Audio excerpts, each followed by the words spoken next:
O fato de um número cada vez maior de machos estar adquirindo um interesse pessoal esclarecido acelera essa tendência.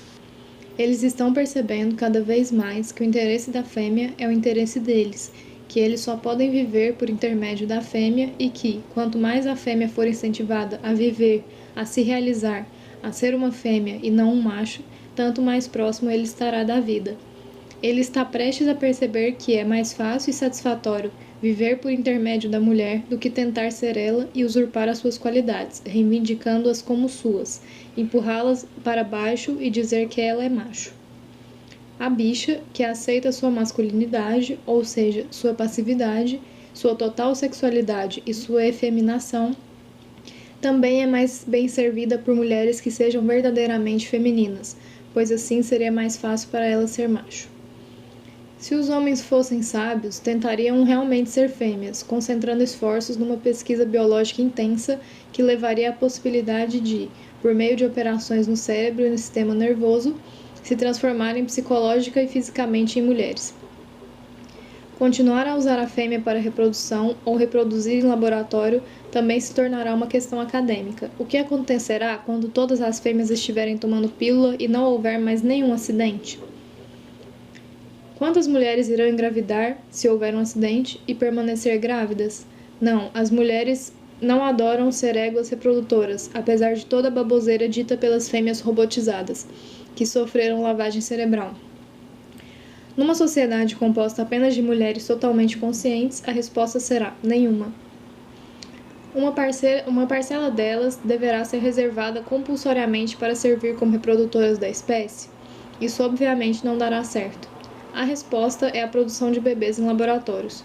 Quanto à questão de continuar ou não a reproduzir machos, do fato de que o macho, como a doença, sempre existiu entre nós, não se depreende que ele deva continuar a existir. Quando o controle genético for possível, e logo será, nem é preciso dizer que deveremos produzir apenas seres completos, íntegros e não defeitos físicos ou deficiências, inclusive as emocionais, tais como a masculinidade. Assim como seria altamente imoral a produção deliberada de cegos, o mesmo se aplicaria à produção deliberada de aleijões emocionais. Por que produzir até mesmo mulheres? Por que deve haver gerações futuras? Qual seria o objetivo delas? Quando o envelhecimento e a morte forem eliminados, por que continuar a reproduzir? Por que deveríamos nos interessar pelo que acontece quando morremos? Por que deveríamos nos interessar pelo fato de não haver geração mais jovem para nos suceder? Pode ser que o curso natural dos acontecimentos, da evolução social, leve ao total controle do mundo pela mulher e depois à cessação da produção de machos, para finalmente levar à cessação da produção de fêmeas. Mas o Skun é impaciente. O Skun não se consola com a ideia de que as gerações futuras prosperarão e quer ter alguma emoção em sua vida. E, se uma grande maioria de mulheres fizer parte do Skun, elas poderão adquirir o total controle deste país dentro de poucas semanas, apenas suspendendo sua força de trabalho e com isso paralisando toda a nação. Outras medidas, qualquer uma delas seria suficiente para desintegrar a economia e tudo mais, seriam as mulheres se declararem fora do sistema monetário, pararem de comprar e começarem a saquear ou simplesmente se recusarem a obedecer a todas as leis que não acham importantes. A força policial, a Guarda Nacional, o Exército e a Marinha de Guerra juntos não poderiam dominar uma rebelião de mais da metade da população, sobretudo quando é feita por pessoas sem as quais eles não conseguem sobreviver. Se todas as mulheres simplesmente abandonassem os homens, recusando-se a ter qualquer relação com eles, todos os homens, o governo e a economia nacional desmoronariam completamente. Mesmo sem deixar os homens, as mulheres conscientes da extensão de sua superioridade e de seu poder sobre eles poderiam adquirir controle absoluto sobre tudo dentro de poucas semanas, conquistando a total submissão dos machos às fêmeas. Numa sociedade sã, o macho trotaria obediente atrás da fêmea. O macho é dócil e facilmente conduzido, submetido sem esforços ao domínio de qualquer fêmea que queira dominá-lo. Na verdade, o macho quer desesperadamente ser conduzido pelas fêmeas, quer a mamãe no comando, quer abandonar-se aos cuidados dela. Mas esta não é uma sociedade sã e a maioria das mulheres não é, nem remotamente, consciente de sua situação em relação aos homens. Assim, o conflito não está entre fêmeas e machos, e sim entre o Skun, Fêmeas dominadoras, seguras, autoconfiantes, desagradáveis, violentas, egoístas, independentes, orgulhosas, em busca de emoção, que vão aonde querem, arrogantes, que se consideram preparadas para comandar o universo, que experimentaram livremente tudo o que há nessa sociedade e estão prontas para experimentar algo muito além do que ela tem para oferecer. E as filhinhas do papai? Amáveis, passivas, cordadas, cultas, educadas, dignas, reprimidas, dependentes, amedrontadas, burrinhas inseguras, carentes de aprovação. Ou seja, as fêmeas que não conseguem enfrentar o desconhecido, que querem continuar chafurdando no esgoto, pois pelo menos elas os conhecem. Hesitantes ficam para trás junto com os macacos. Só se sentem seguras com o poderoso papai ao seu lado, um homem grande e forte em quem se apoiam e com uma cara gorda e cabeluda na Casa Branca. Meninas que são covardes demais para encarar a terrível realidade do que é o homem, do que é o papai, que lançaram a sorte ao lado do suíno. Adaptaram-se à bestialidade, sentindo-se superficialmente confortáveis com ele e desconhecendo qualquer outro modo de vida. Reduziram a mente, os pensamentos e as opiniões ao nível do macho, sem senso, imaginação e espírito, só podem ter valor numa sociedade masculina. Só conseguem ter um lugar ao sol ou então na lama como bajuladoras, alimentadoras do ego, tranquilizadoras e reprodutoras. São descartadas como inconsequentes por outras fêmeas. Projetam suas eficiências, sua masculinidade sobre todas as fêmeas e veem a fêmea como um verme. Mas o Skun é impaciente demais para ficar esperançoso e aguardar a neutralização do efeito da lavagem cerebral em milhões de babacas. Por que as fêmeas vibrantes precisam continuar a se arrastar melancolicamente ao lado dos machos estúpidos? Por que o destino daquela que é vibrante deve ser unir-se àquele que é rastejante? Por que aquela que é ativa e imaginativa deve consultar sobre política social aquele que é passivo e obtuso? Por que a independente tem de ficar confinada no esgoto junto com o dependente que precisa se apoiar no papai? Meia dúzia de integrantes do Skun poderá, dentro de um ano, assumir o controle do país e ferrar sistematicamente o sistema, destruindo seletivamente a propriedade e assassinando. As integrantes do Skun se tornarão membros da força de destrabalho, da força de sabotagem. Elas arranjarão trabalhos de vários tipos e então começarão a destrabalhar. Por exemplo, as vendedoras do Skun não cobrarão pela mercadoria, as telefonistas do Skun não cobrarão pelas ligações, as militantes do Skun, que trabalharem em escritórios e em fábricas, além de sabotar seu trabalho, secretamente destruirão o equipamento. As integrantes do Skun irão destrabalhar no emprego até serem dispensadas, então arranjarão outro emprego para destrabalhar. As integrantes do Skun substituirão à força os motoristas de ônibus, de táxi e os vendedores de bilhetes de metrô. Então, irão dirigir os ônibus e táxis e distribuir para o público passagens gratuitas. As integrantes do Skun destruirão todos os objetos inúteis e danosos, carros, grande arte, etc. Posteriormente, o Skun assumirá as airwaves, redes de rádio e televisão, substituindo à força todos os empregados das estações de rádio e emissoras de televisão que tentarem impedir o Skun de aparecer nos meios de comunicação. O Skun irá se arrojar contra os casais, colidir contra casais mistos macho-fêmea, onde quer que eles estejam, e separá-los. O Skun matará todos os homens que não estiverem em seu corpo auxiliar masculino. Os homens do corpo auxiliar masculino do Skun são aqueles que trabalham com afinco para eliminar a si próprios, homens que por uma razão ou outra fazem o bem, colaborando com o Skun. Alguns exemplos dos homens do corpo auxiliar masculino são homens que matam homens, biólogos que trabalham em programas construtivos em vez de se empenhar na guerra biológica, jornalistas, escritores, redatores, editores e produtores que disseminam e promovem ideias propícias à realização dos objetivos do Skun. Bichas que, por seu exemplo fulgurante, incentivam outros homens a se desmasculinizar, tornando-se relativamente inofensivos. Homens que estão sempre jogando tudo fora, como dinheiro, coisas, serviços.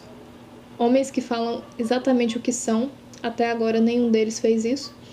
Que deixam as coisas claras para as mulheres, que revelam a verdade sobre si mesmos, que dão às fêmeas masculinas idiotas frases corretas para elas papaguearem, que lhes dizem que o principal objetivo da mulher deveria ser acabar com o sexo masculino. Para ajudar os homens nessa tarefa, o Skun realizará sessões de merda, nas quais todos os machos presentes farão um discurso que começa com a frase: "Sou um cocô, um humilde cocô abjeto", e depois enumerarão todos os sentidos em que são um cocô. Seu prêmio por fazerem isso será a oportunidade de, depois da sessão, confraternizar por 1 hora inteirinha com o Skun que estiver presente. Mulheres masculinas amáveis, de vida moral imaculada, serão convidadas a participar das sessões para esclarecerem qualquer dúvida ou mal-entendido que possam ter sobre o sexo masculino. Também são colaboradores do Skun os produtores e distribuidores de livros e filmes sobre sexo, que estão apressando o dia em que na tela só haverá chupada e foda. Os machos, como os ratos que seguem atrás do flautista de Hamelin, serão atraídos para sua ruína pela vagina, serão vencidos e submergirão, acabando por se afogar na carne passiva que eles são. Os traficantes de drogas e os advogados que estão colaborando para o desaparecimento dos homens. Estar no corpo auxiliar masculino é uma condição necessária, mas não suficiente para constar na lista de poupados pelo Skun. Fazer o bem não é o bastante. Para salvar seu traseiro inútil, os homens também precisam evitar o mal. Alguns exemplos dos tipos mais detestáveis ou danosos são estupradores, políticos e todos os que estão a serviço deles, formuladores de campanha, membros dos partidos políticos, etc., cantores e músicos ruins, presidentes de conselhos, locadores, proprietários de colheres engorduradas e de restaurantes que tocam muzak, grandes artistas, os pães duros e os caloteiros, policiais, magnatas, cientistas que trabalham em programas de morte e destruição ou para a indústria privada, praticamente todos os cientistas, os mentirosos e os falsos, disc jockeys, homens que se intrometem, mesmo que do modo mais insignificante, com mulheres desconhecidas, proprietários de imóveis, corretores da bolsa de valores, homens que falam quando não têm nada a dizer, homens que andam à toa na rua e estragam a paisagem com a sua presença, vigaristas, artistas trapaceiros, homens que atiram lixo na rua, plagiadores, homens que causam às fêmeas qualquer tipo de dano, por menor que seja, todos os homens do setor publicitário, psiquiatras e psicoterapeutas, escritores inescrupulosos, jornalistas e editores desonestos, censores, tanto no nível público quanto no privado, todos os membros das Forças Armadas, inclusive os convocados, Lyndon Johnson e McNamara, dão as ordens, mas os soldados as cumprem, e sobretudo os pilotos. Se a bomba for despejada, não será por Lyndon Johnson, e sim por um piloto. Caso um homem tenha comportamentos considerados bons e outros maus, ele será avaliado de modo global, subjetivamente, para determinar se, no frigir dos ovos, sua conduta geral é boa ou má. É muito tentador eliminar também, junto com os homens, as grandes artistas femininas, as mentirosas e falsas, etc. Mas isso não seria sensato, pois para a maioria das pessoas não ficaria claro que as fêmeas mortas eram machos.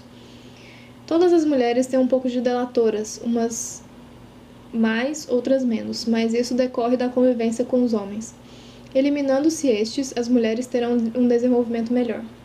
Elas são capazes de aperfeiçoamento. Os homens não, embora seu comportamento possa melhorar. Quando, em pleno funcionamento, o Skun estiver na cola deles, seu comportamento logo melhorará. Concomitantemente com a sabotagem, o saque, a separação de casais, a destruição e a matança, o Skun irá recrutar. Assim, será composto de recrutadoras, os corpos de elite, as ativistas linha duras, sabotadoras, saqueadoras e destruidoras e a elite da elite, as matadoras. Cair fora não é a resposta, sabotar sim. A maioria das mulheres já está excluída da sociedade, elas nunca estiveram dentro. A exclusão dá o controle àquelas poucas que se impuseram. A exclusão é exatamente o que querem os líderes do establishment. É a arma do inimigo. Fortalece o sistema em vez de miná-lo, pois se baseia inteiramente na não participação, na passividade, na apatia e no não envolvimento da massa das mulheres. Aplicada aos homens, entretanto, é uma política excelente, e o Skun irá incentivá-la entusiasticamente. Olhar para o seu próprio interior, à busca de salvação, contemplar o próprio umbigo, não é a resposta, como as pessoas excluídas nos levaram a acreditar. A felicidade está fora de nós e é alcançada pela interação com os outros. A generosidade, e não a preocupação consigo mesmo, deve ser o objetivo das pessoas. O macho, que só é capaz de pensar em si mesmo, faz de um defeito irremediável uma virtude e considera esse traço não só como um bem, mas como um bem filosófico, e assim ganha a reputação de profundo. O SCUM não fará piquetes, manifestações, marchas ou greves para atingir seus objetivos. Estas táticas são usadas por senhoras amáveis, finas, que adotam apenas esse tipo de ação, pois garantidamente são ineficazes. Além disso, só as mulheres masculinas decentes, de vida honrada, altamente treinadas em submergir na espécie, agem na base da multidão. O SCUM é composto de indivíduos, não é uma multidão, uma bolha. Em qualquer situação, só será empregado o número de militantes do SCUM necessário à sua realização. Além disso, o SCUM, sendo tranquilo e egoísta, não se sujeitará a levar uma cacetada na cabeça, dada por um policial. Isso acontece com senhoras amáveis da classe média, privilegiadas e educadas, que valorizam muito a tocante fé na bondade inerente do papai e dos policiais. Se o SCUM alguma vez marchar, será sobre a cara idiota e nauseante do presidente. O SCUM sempre terá uma ação criminal e não se baseará na desobediência civil, ou seja, em transgredir abertamente a lei e se deixar prender a fim de chamar atenção para uma injustiça. Essas táticas reconhecem a justiça do sistema como um todo e são usadas apenas para modificá-lo ligeiramente, para mudar leis específicas. O SCUM se opõe a todo o sistema, às próprias ideias de lei e de governo. Quer destruir o sistema e não simplesmente conseguir alguns direitos dentro dele. Além disso, o SCUM, sempre egoísta, sempre tranquilo, tentará evitar a prisão e a punição. E pretende sempre ser furtivo, sorrateiro, embora o trabalho dessas racinas SCUM venha sempre a ser reconhecido por sua alta qualidade. A destruição e os assassinatos serão seletivos e bem determinados. O SCUM é contra os tumultos enlouquecidos, indiscriminados, sem nenhum objetivo claro e nos quais muitas das nossas militantes são eliminadas. O SCUM jamais irá instigar, incentivar ou participar de tumultos de qualquer tipo ou de qualquer forma de destruição indiscriminada. Ele se aproximará de sua presa em silêncio, tranquilo e furtivamente, e então matará com frieza. A destruição nunca levará ao bloqueio das vias necessárias, ao transporte de alimentos e outros artigos essenciais, à contaminação ou ao corte do fornecimento de água, ao bloqueio de ruas e do tráfego a ponto de as ambulâncias não poderem avançar ou a inviabilização do funcionamento dos hospitais. O SCUM continuará destruindo, saqueando, sabotando e matando até que o sistema dinheiro-trabalho não exista mais e a automação tenha sido totalmente instaurada. Ou até que coopere com o SCUM um número suficiente de mulheres para tomar a violência desnecessária, para tornar a violência desnecessária à consecução desses objetivos. Ou seja, até que um número suficiente de mulheres destrabalhe ou deixe de trabalhar, comece a saquear, deixe os homens e se recuse a obedecer todas as leis inadequadas a uma sociedade verdadeiramente civilizada.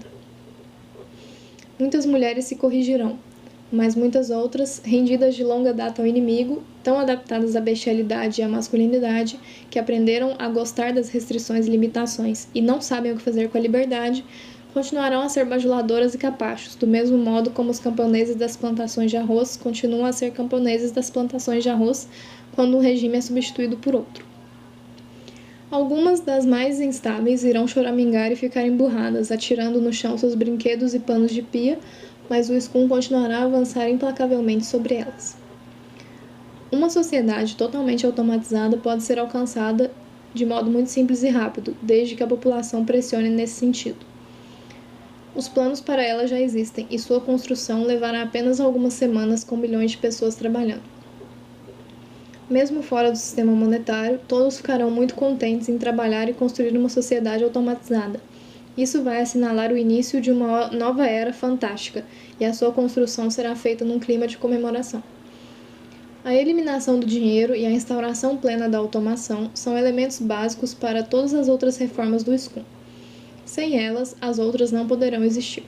Com elas, as outras ocorrerão muito rapidamente. O governo desmoronará por si só. Com a completa automação, todas as mulheres poderão votar diretamente graças a uma máquina eletrônica de votação que terão em casa.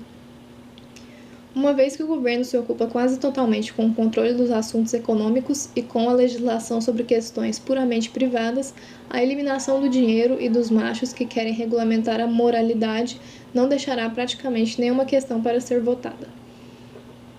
Depois de eliminar o dinheiro, não haverá mais necessidade de matar os homens. Eles serão privados do único poder que têm sobre as fêmeas psicologicamente independentes e só serão capazes de se impor às mulheres capachos, que gostam de ser dominadas. As outras estarão ocupadas solucionando os poucos problemas que ainda não foram resolvidos e depois planejando seu programa para a eternidade e a utopia. Programas educacionais totalmente inovadores que possibilitarão a milhões de mulheres serem preparadas em poucos meses para o trabalho intelectual de alto nível, que hoje exige anos de formação. Isso pode ser feito facilmente, já que o nosso objetivo educacional é educar, e não perpetuar uma elite acadêmica e intelectual. Resolvendo os problemas da doença, da velhice e da morte, e reprojetando radicalmente nossas cidades e bairros. Muitas mulheres continuarão durante algum tempo a pensar que gostam dos homens, mas à medida que forem se acostumando à sociedade feminina e se concentrando em seus projetos, elas acabarão por perceber a total inutilidade e banalidade do macho. Os poucos homens que subsistirem poderão viver seus minguados dias viajando com drogas, se pavoneando como drag queens ou observando passivamente as poderosas fêmeas em ação, satisfazendo-se como espectadores, vivendo por meio delas ou procriando no pasto com as bajuladoras. Podem ainda ir até o centro de suicídio mais próximo, onde serão levados tranquilamente, indolor e rapidamente, à morte por inalação de gás. Antes da instauração da automação, da substituição dos homens pelas máquinas, o macho será útil para a fêmea, a servirá, satisfará a todos os seus caprichos, obedecerá a todas as suas ordens, será completamente subserviente a ela, existirá em perfeita obediência à sua vontade, ao contrário da atual situação, totalmente aberrante e degenerada, na qual os homens, além de não terem nenhuma existência, congestionando o mundo com a sua presença ignominiosa, são alimentados em seu ego pela massa de mulheres que se curvam diante deles, milhões de fêmeas que veneram a careca de ouro, o cão levando o seu dono pela coleira. Quando, na verdade, o macho, quase uma drag queen, é menos miserável ao ter seu caráter canino reconhecido. Não lhe fazem exigências emocionais incompatíveis com a realidade e as decisões são tomadas pelas mulheres. Os homens sensatos querem ser pisoteados, esmagados e triturados, tratados como a insignificância, a imundície que são. Querem ver confirmada sua repugnância.